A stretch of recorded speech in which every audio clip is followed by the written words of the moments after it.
Sa ngalan sa Amahan, ug sa Anak, ug sa Espiritu Santo, ang grasya sa itong Ginoong Hesukristo, ug ang hugma sa Dios, ug ang panagiusa sa Espiritu Santo, sa kanunay maanaa kaninyo. Mga igsoon ning sayong kabuntagon, pagdaig ug pagpasalamat sa Dios atong ipadangat, uban ang mga paghangyo sa iyang kaluoy grasya nga kita panalipdan batok sa umaabot nga bagyo, nga kita hatagan sa iyang kusog, o kita hatagan sa iyang grasya nga atong gikinahanglan sa matag adlaw. Kuyog kita sa mahal nga Birhen Maria sa rigla atong inahan sa atong mga pangaliya. Ihaladusab nato ang pasalamat karon sa 25th year priesthood anniversary sa atong igsuon si Father Boy Asister MSC nga karong adlaw nagsaulog sa ika-25 katuig sa pagkapari. Musa mga kaigsuunan, mangayo kita sa Ginoo sa iyang kaluoy pasaylo ang maandam kita pagsalmot nining santos nga misa.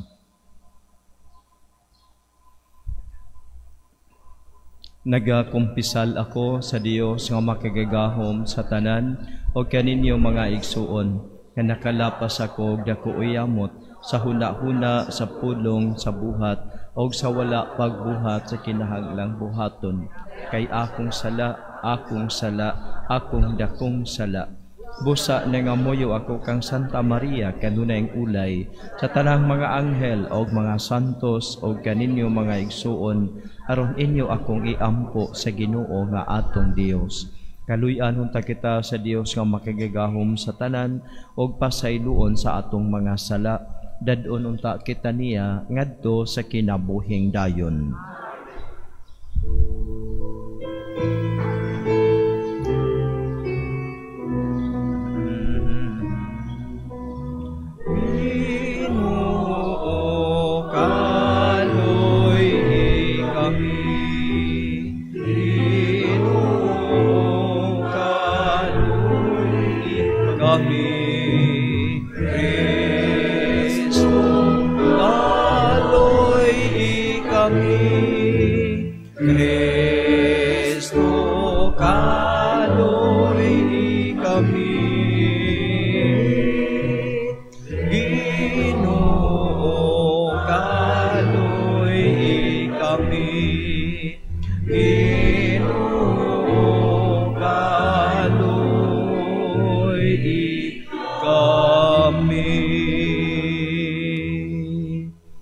Mag-ampo kita. O Dios, nagluwas ka sa tanang katawhan gikan sa karaang kaulipnan, pinaagi sa pagpadala sa imong bugtong anak nganhi sa kalibutan.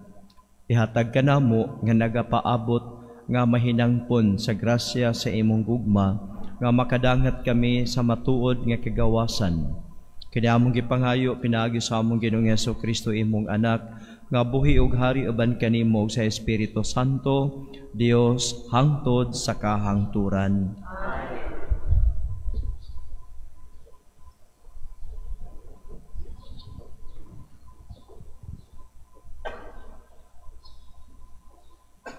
Pagbasa gikan sa basahon ni Propeta Isaias. Nag-ingon ang Ginoo, ang balaang Dios sa Israel.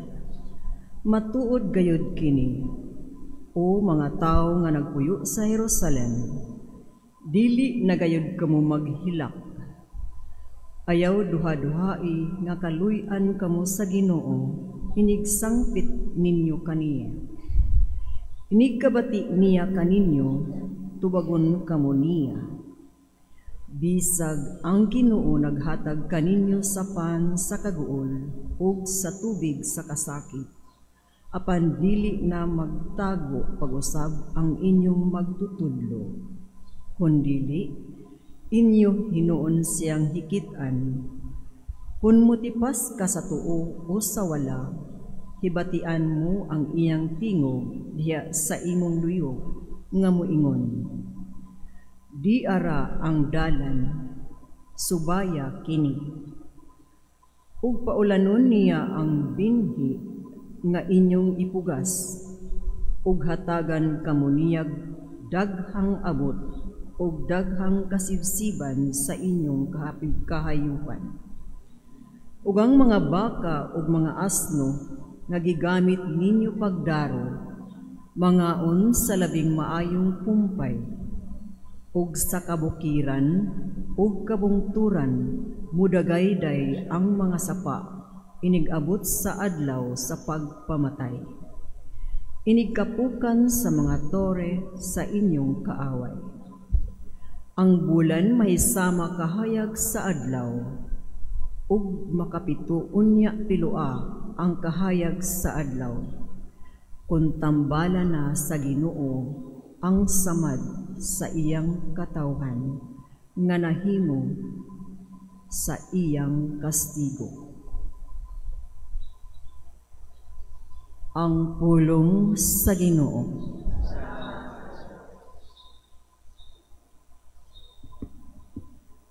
Bulahan ang tanan nga nangandoy sa pag-abot sa Ginoo.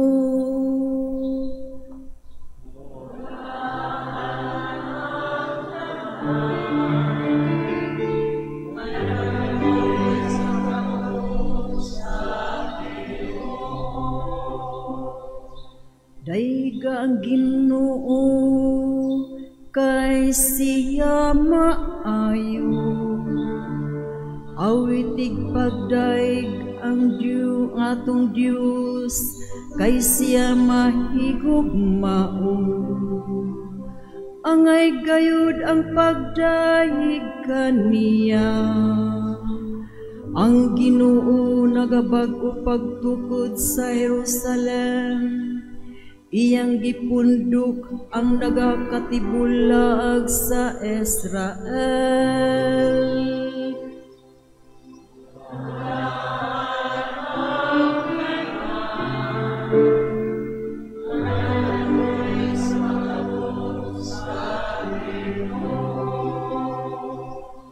Iyang giayo ang masulugon, iyang gibulong ang ilang mga sama. Siya ang nagaihap sa kabituunan, iyang gitawag ang tagsa-tagsa sa ilang ngalan.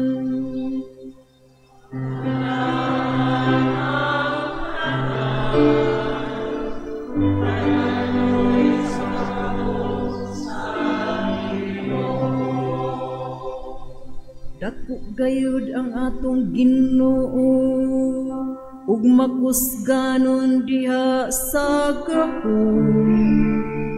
Sa iyang kinaadman walay kinutuban, ang Ginoo nagapapangon sa mapaubsanon.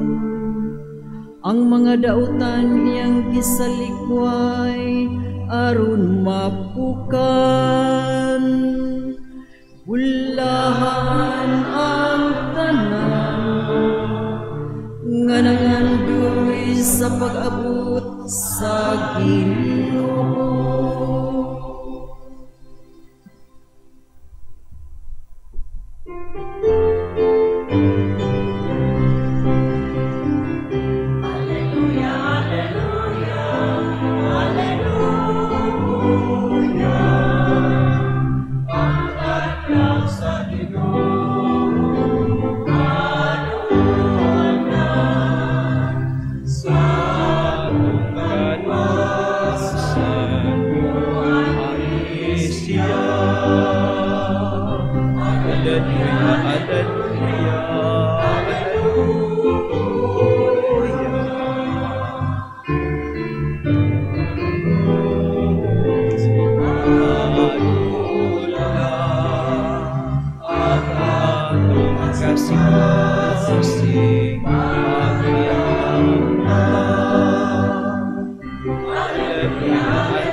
Ang Ginoo manaa kaninyo.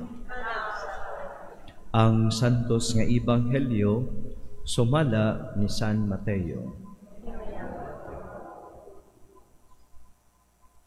Unya, giduaw ni Jesus ang tanang kalungsuran o kabaryuhan. Nanudlo siya dito sa ilang mga sinaguga o giwali niya ang maayong balita bahin sa paghari sa Dios o giayo niya ang mga tao sa tanan nilang balatian o sakit. Gitigom ni Jesus ang iyang mga tinun-an na pulog duha o gihatagan sila gahom sa paghingilin sa mga daotang espiritu o sa pag-ayo sa tanang sakit o balatian.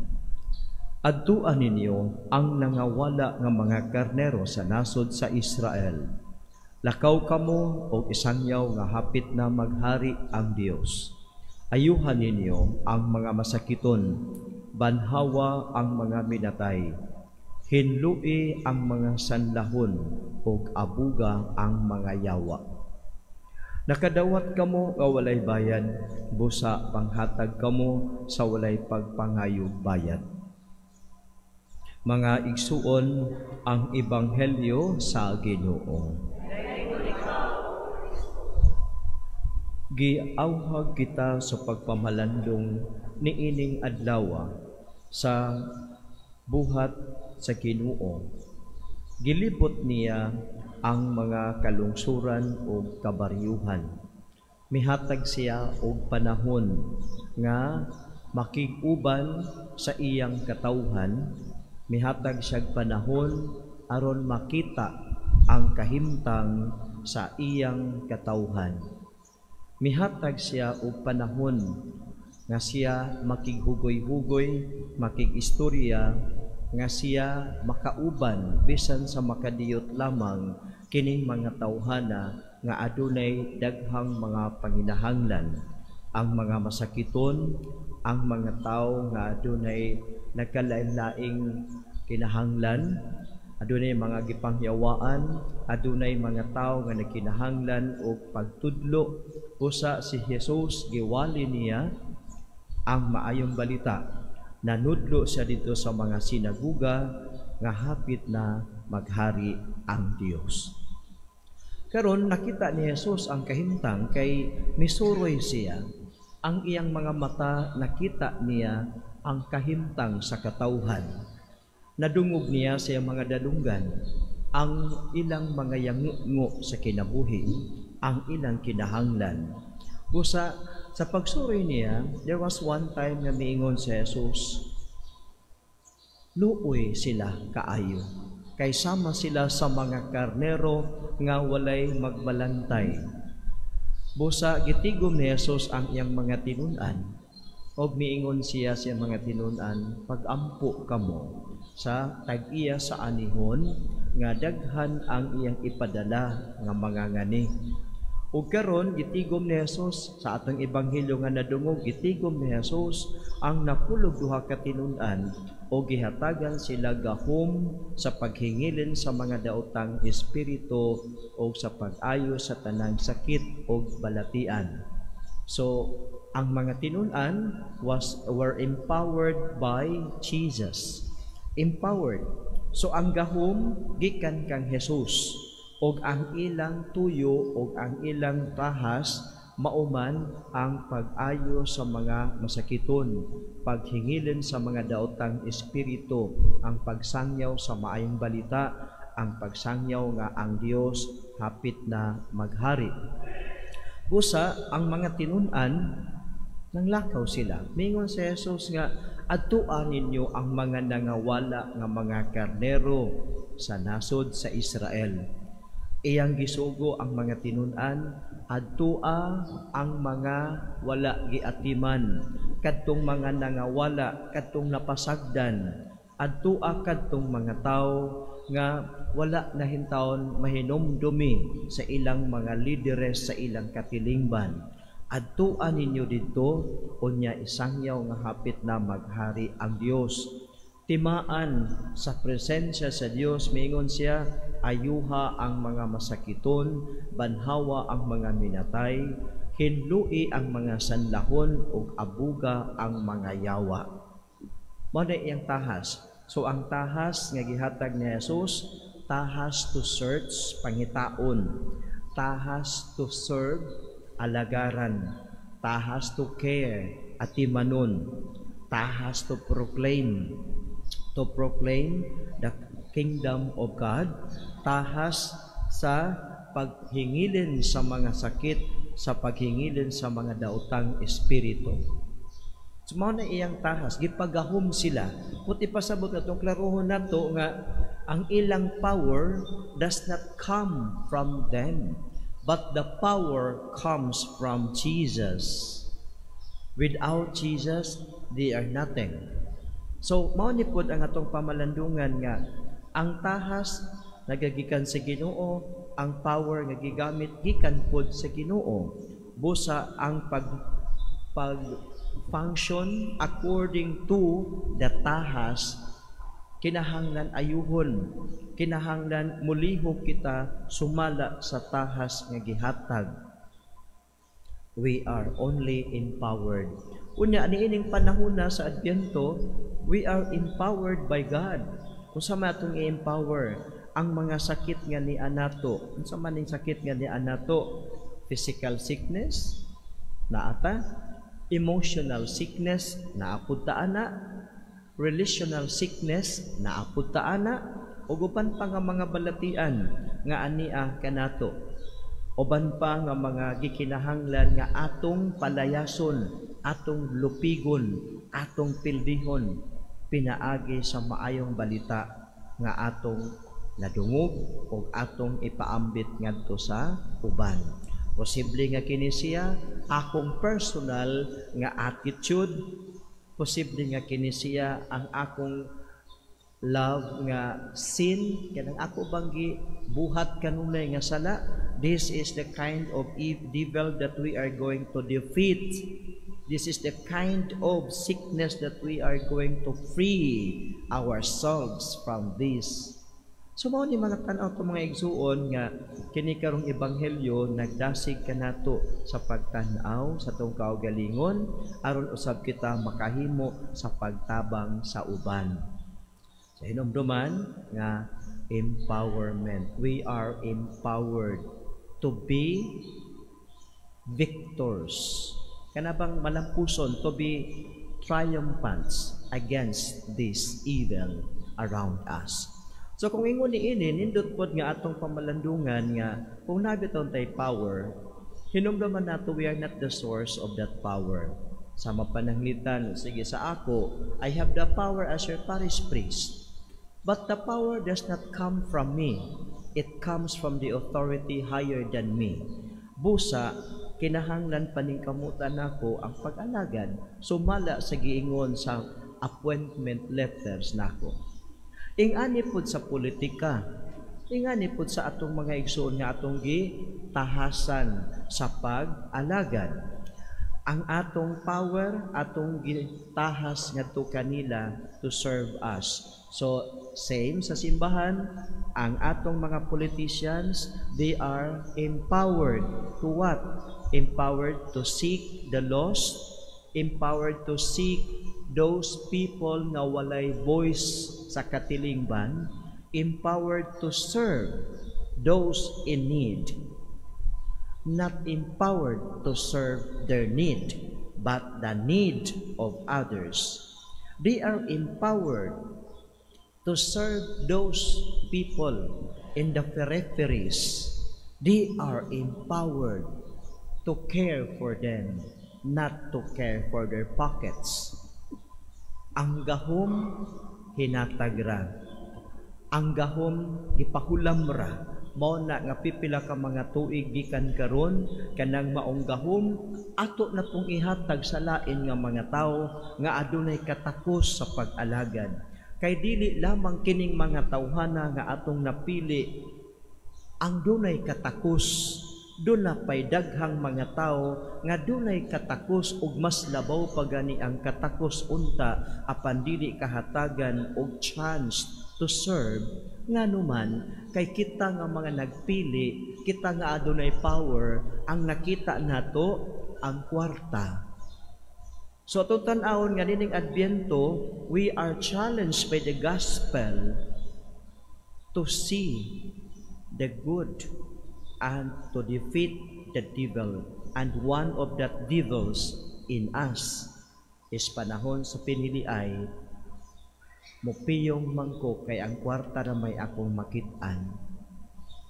Mao ni mga kaigsuonan nga daghang kay tag mga problemas nasod. Og tungod ani pod siguro connected siguro ni sa atong pagkamasalaypon as nation, daghan pod tag kalamidad.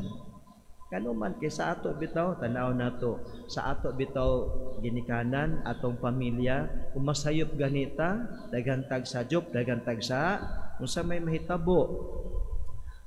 Daghang bunal.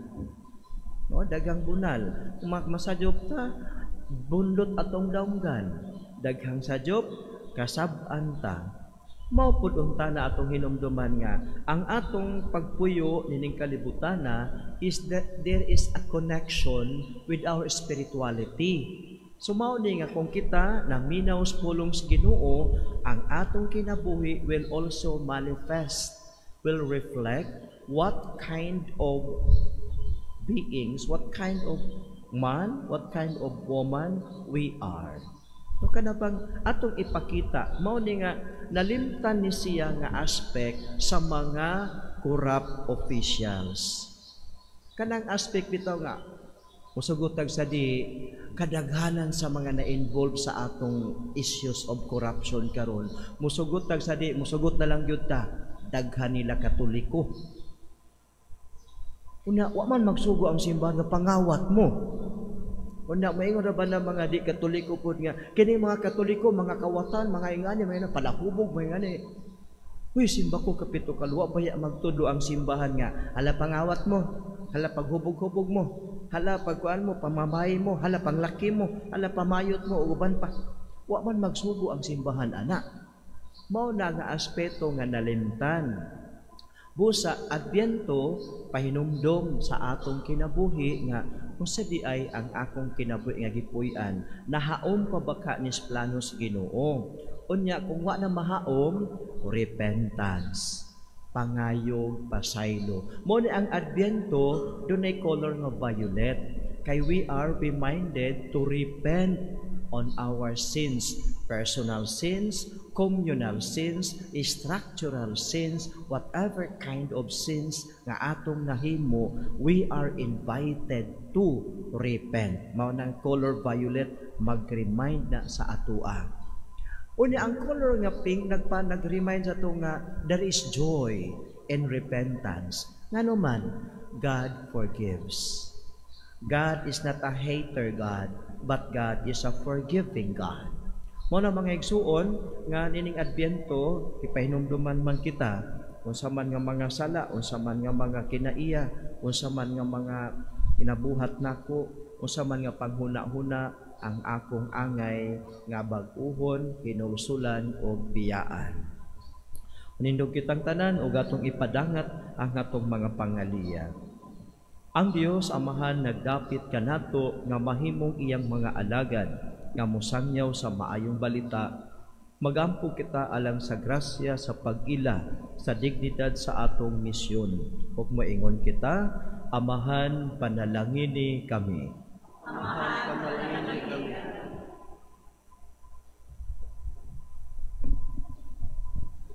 Nga ang nagapanaw nga simbahan, magdasig sa katawhan sa pagbag-o sa ilang kinabuhi, pinaagi sa makanunayon nilang pagsaksi kang Kristo, diha sa pulong ug sa buhat. Magampo kita sa Ginoo. Nga pinaagi sa ilang buhing pagsaksi, ang mga misyonero nga atua sa langyaw, nga mga yuta, magmalampuson sa pagdala sa Ebanghelyo sa kaluwasan ngadto sa tanan nga ilang mahimamat. Magampo kita sa Ginoo. Nga pinaagi sa ilang balaang pagkinabuhi, ang mga ginikanan mupasa sa ilang pagtuo ngadto sa ilang mga anak. Magampo kita sa Ginoo. Nga ang mga masakiton, ang mga idaran, ang mga nagmingaw ug ang mga naguol, makabatyag sa gugma ni Kristo, pinaagi sa pag-amuma ug sa pag-atiman sa ilang mga kabanay ug kahigalaan. Mag-ampo kita sa Ginoo.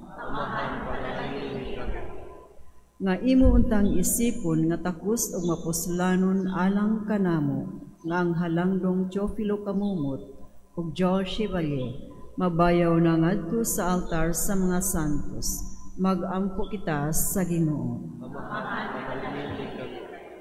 Nga sila nga nangamatay makatagamtam sa tunghayng kalinaw didto sa presensya sa Dios. Mag-ampo kita sa Ginoo.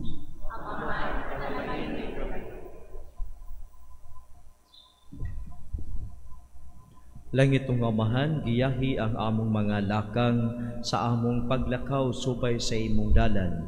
Tabangi kami diha sa among pagpanlimbaso, dasiga kami diha sa among pagduha-duha, upaya kami diha sa among pag-antos. Kini among gipangayo pinagi ni Kristo, among Ginoo. Mga igsuon pagampo kamo rin kining ako gangin yung sakripisyo dawaton unta sa Dios nga Amahan nga makagigahom sa tanan.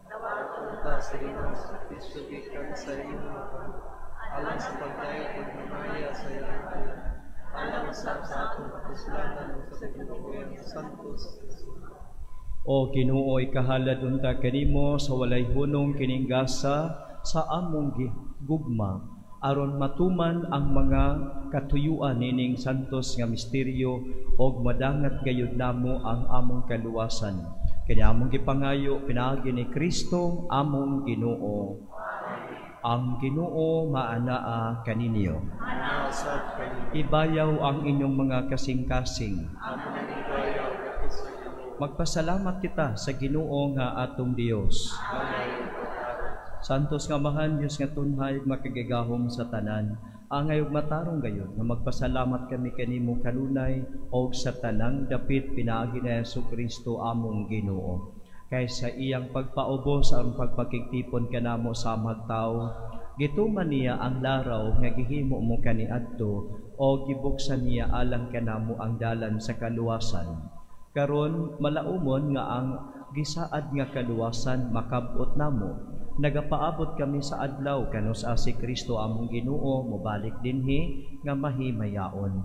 Og busa uban sa mga anghel sa langit nagasangyaw kami sa imong himaya, duyog silang walay hunong nga pag-awit.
Santos gayud ikaw, Ginoo, ang tuburan sa tanang kasantos. Sa ipadalangin mong Espiritu, aron sa pagsantos nining mga gasa, aron mahimo kini alang kanamo nga lawas ug dugo ni Jesucristo nga among Ginoo.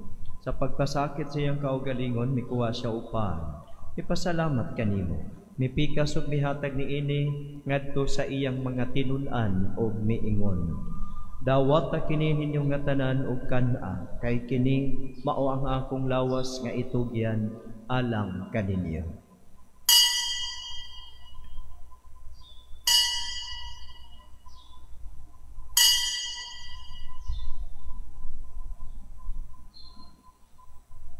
Sa samang paagi tapos ang panihapon mikuha sa kalis, mipasalamat kanimo pag-usab. Mihatag ni ini ngadto sa iyang mga tinun-an og miingon, dawata kini og panginom kamo nga tanan gikan ni ini Kay kini mao ang kalis sa akong dugo sa bag-o ug tunhay nga kasabutan. Ang dugo nga iula alang kaninyo ug alang sa tanang mga tawo aron ang mga sala mapasaylo. Buhata kini aron paghandom kanako.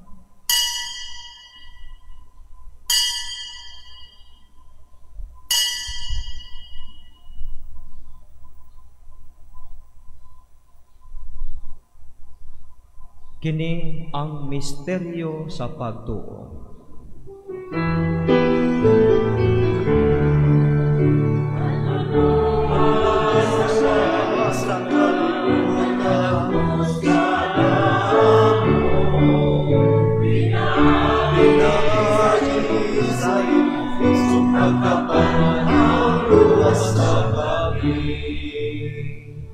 Aron paghandom sa kamatayon ug pagabanhaw ni Jesucristo, nagahalad kami kanimo amahan nining paan sa kinabuhi ug kalis sa kaluwasan. Nagapasalamat kami kanimo tungod kay imo kaming giisip nga angayan nga moatubang ug moalagad kanimo. Himoa nga kami nga mga lawat sa lawas ug dugo ni Kristo magkahiusa diha sa Espiritu Santo. Hinumdumi Ginoo ang imong simbahan sa tibuok nga kalibutan. Himuha nga mahingpit kami diya sa gugma o Banhileyo among Santo Papa, ni Alberto among Obispo o sa tanang mga pari. Hinumdumi usab ang among mga igsuon nga nangamatay, malaumon nga mabanhaw sila og ang tanang nangamatay diya sa imong kaluoy. Dadas silang tanan sa pagsudong sa kahayag sa imong naong. Kaluy kaming tanan, himua kaming angayan nga makaambit sa kinabuhing tunhay, uban ni Maria ang inahan nga ulay sa Dios, uban ni San Jose iyang bana, uban sa mga apostoles ug sa tanan nga mga santos nga nagatuman sa imong kabubuton latas sa katuigan. Uban kanila amo ikaw nga daygon ug amo ikaw nga himayaon, pinaagi ni Jesucristo nga imong anak. Pinaagi kaniya uban kaniya o diha kaniya, dihatag na kanimo makagagahom nga amahan, diha sa kahiusa sa Espiritu Santo, ang tanang dungog o himaya hangtod sa kahangturan.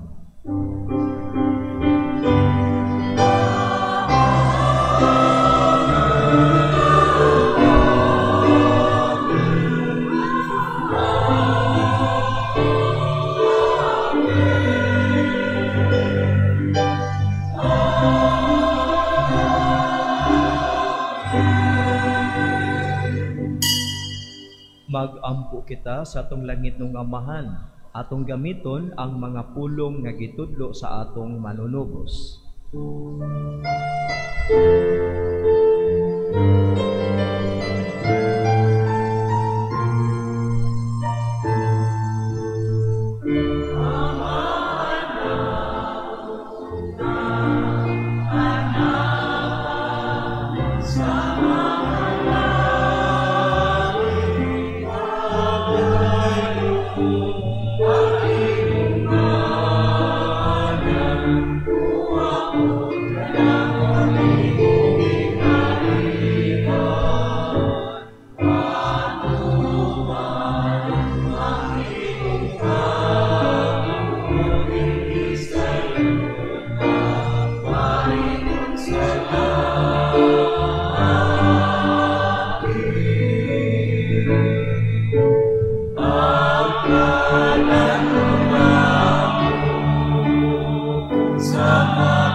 Sama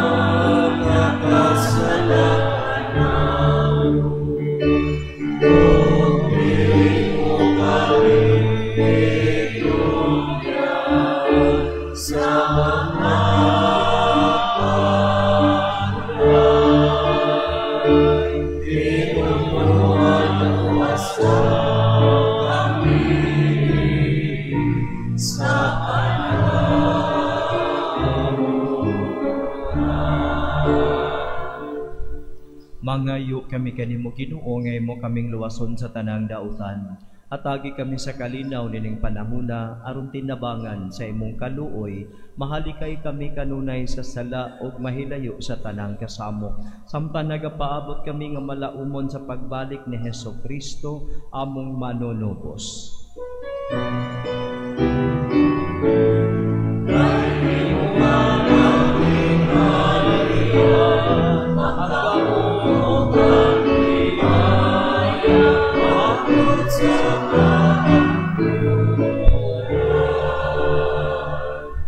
Ginoong Hesukristo, nag-ingon ka sa imong mga apostoles, ang kalinaw ibilin ko kaninyo, ang akong kalinaw ihatag ko kaninyo.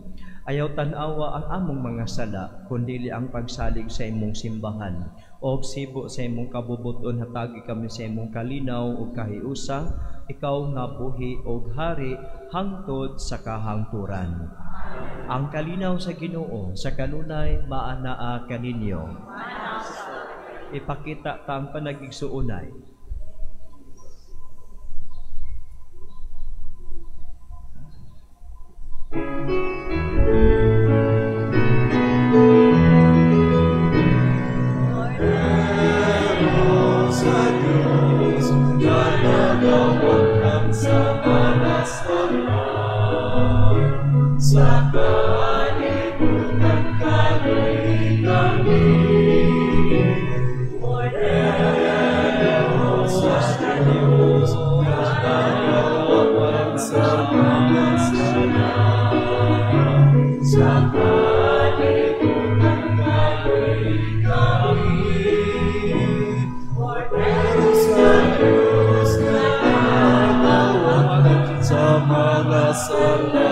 Sa kalibutan, nakagi kami sa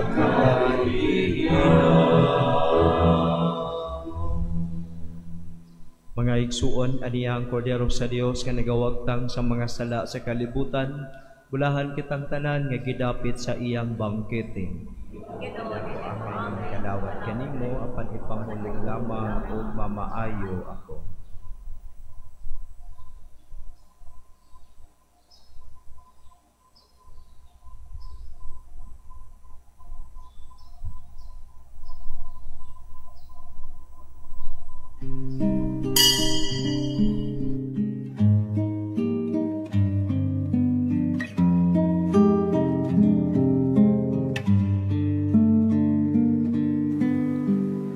Act of Spiritual Communion.